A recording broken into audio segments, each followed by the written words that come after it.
আমি শয়তানের ধোঁকায় পড়ে গুনাহ করে ফেলেছিলাম, আমি তোমার কাছে মাপ চাই, আর জীবনে কখনো গুনাহ করব না।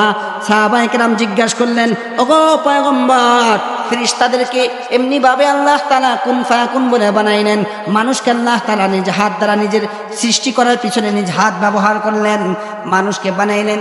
তো এই মানুষদের কি গুনাহ মাফের জন্য, রিজিক নেওয়ার জন্য, রিজিক দেওয়ার জন্য, মানুষকে এমনি ভাবে পেরেশান মুক্ত করার জন্য আল্লাহ তাআলা কত সময় পর্যন্ত ডাকতে থাকে? মা নবী বলেন, আলা কাদা হাত্তা ইতলা আল ফাজর। শুধু খালি এশারের পরে ডাকা শুরু করে তা নয়, সুবে সাদেক হওয়ার আগ পর্যন্ত বান্দাদেরকে গুনাহ মাফ করার জন্য আল্লাহ তাআলা ডাকতে থাকে। গুনাহ হয়ে গেছে,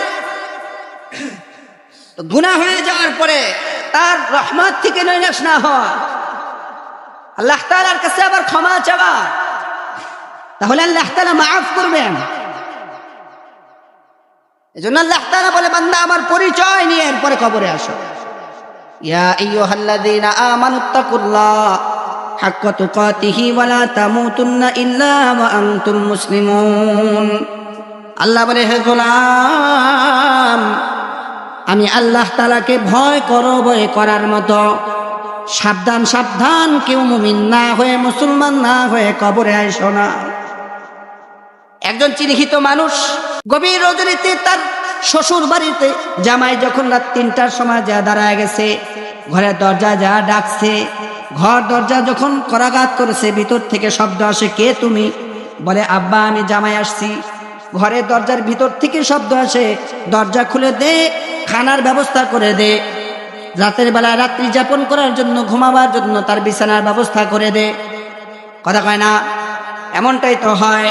কিন্তু পক্ষান্তরে অপরিচিত একজন লোক যদি গভীর রজনীতে কোনো বাড়ির মধ্যে যায়, ঢোকে, ঘরের দরজা করাঘাত করে, মালিক বলে কে, কোনো শব্দ দেয় না, অপরিচিত লোক যখন ঘরের দরজা নক দেয়, অমনি ওই লোক ভিতর থেকে চিৎকার দেয়, চোর আসছে, ডাকাত আসছে, ধর, মার, খুন কর। কথা কয় না? এমনটি তো আল্লাহ বলে, সাবধান সাবধান, কবরের মধ্যে যখন চলে আসবা, আমার এই ঘরের পরিচয় না নিয়ে কিন্তু কবরের মধ্যে আইসো না।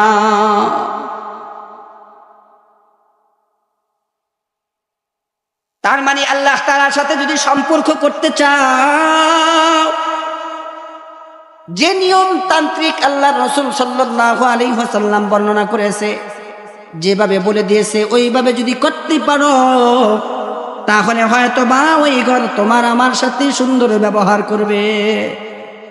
আর যদি অপরিচিত হয়ে যায়,